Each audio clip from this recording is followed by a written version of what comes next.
Good afternoon, all of us.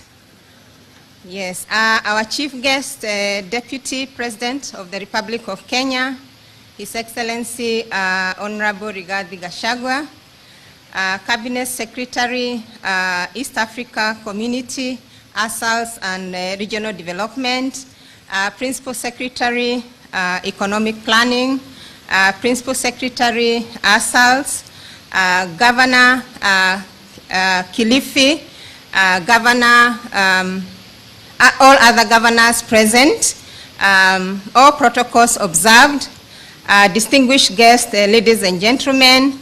I want to take this opportunity to welcome you all to this 6th Kipra Annual Regional Conference.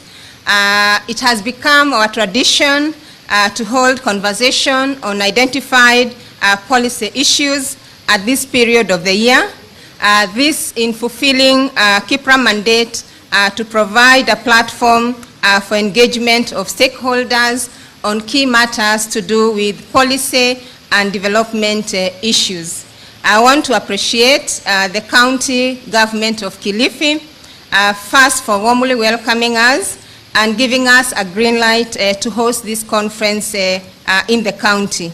I also want to appreciate the Vice Chancellor of Pwani University for giving us an opportunity to have or to use the premises for the university. This conference is themed Accelerating Growth and Development of ASALS, and it is in line with the government bottom-up economic transformation agenda, which puts emphasis on exploiting fully the opportunities for the ASALS. We are aware that ASALS constitute about 89% of the country's land mass, 62% of the counties, and close to 38% of Kenya's population. This means that if we accelerate growth and development of the ASALS, this would give us a clear pathway in realizing a government development agenda. Let me take a few minutes just to talk about Kipra and say that Kipra, which stands for Kenya Institute for Public Policy Research and Analysis, was formally established in 1997, and it got its act in 2006, Act number 15 of 2006.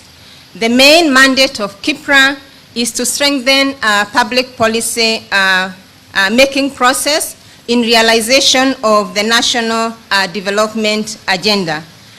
We have 3 key major programs that we implement. One of them is capacity building, and Your Excellency, with capacity building, we have very good support from the government in ensuring that we can host at least 30 young professionals each year in our institution. We also have a mentorship program that we do with universities, and the key issue is to ensure that the researchers at university are able to prioritize the government development agenda and therefore make a significant impact on the growth process.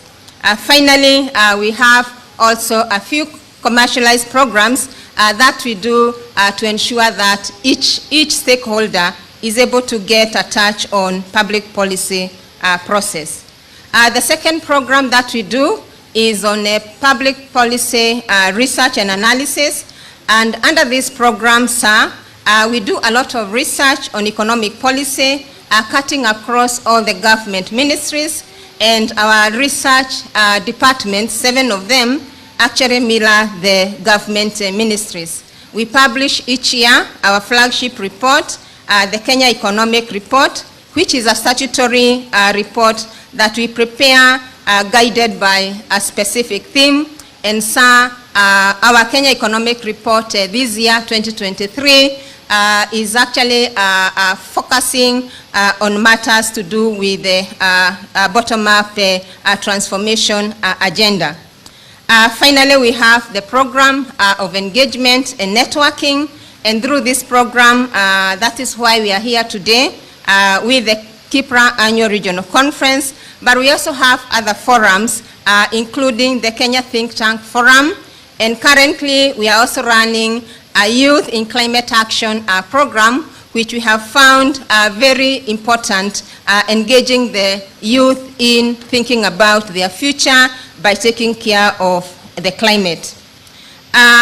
Ladies and gentlemen, coming to the 6th Kipra Annual Regional Conference, yesterday we had dinner, and we were reminded that it is very possible to actually achieve development if we make clear our policies.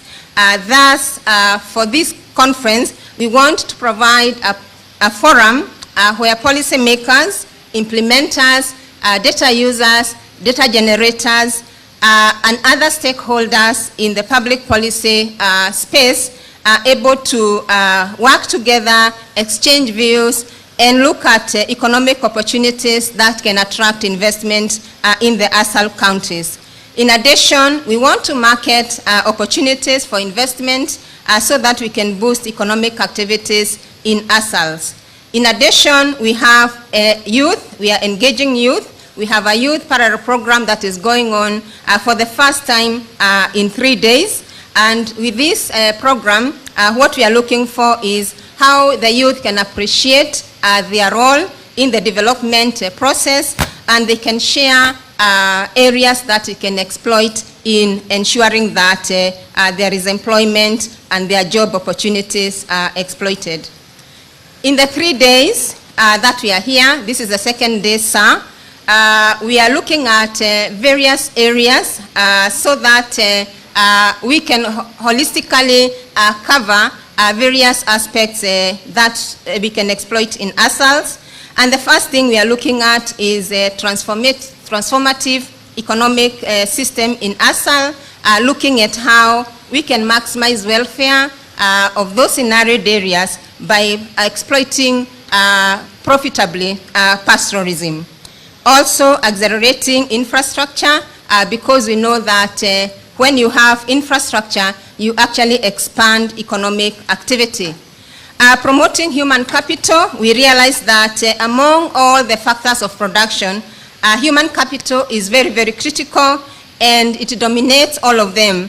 And by exploiting the opportunities to build that human capital in the ASAL areas, we are giving it a significant foundation for economic development.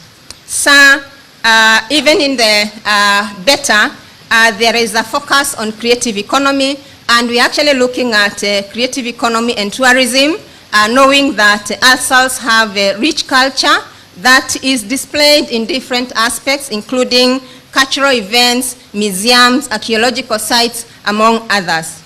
At the foundations, we can't go very far without thinking about peace and security. And with the devolution, we have seen that communities have been given power to drive economic agenda, and we know of the government initiatives in ensuring that we have peace and security, which is very critical for investment. In addition, sir, when we look at the ASAL areas, agriculture dominates in addition to other natural resources. And it is very clear that for Kenya to achieve food security, it is important that ASAL areas are exploited in terms of crop production, livestock production, apiculture, fisheries, and many other. In conclusion, we also find that you cannot do all that without actually ensuring that you have trading, because through trade there is distribution, cross-border trading, trading with each other, trading with the counties, ensuring that where there is a bumper harvest, we are able to get the same to other areas. And of course, official data is important. We are going to discuss about it, because without data, you are not able to guide effectively the policy process, and you cannot undertake research. So, sir, we are therefore here to exchange views, and we really want to ensure that as we leave this place, we can come up with an agenda that can also be fed into the CIDPs that are in the process of being developed, as well as the MTP4, which also is almost coming to an end. So with these few remarks, I want to welcome my chair of the board, Dr. Benson Ateng, to give us his welcoming remarks. Karibu sana.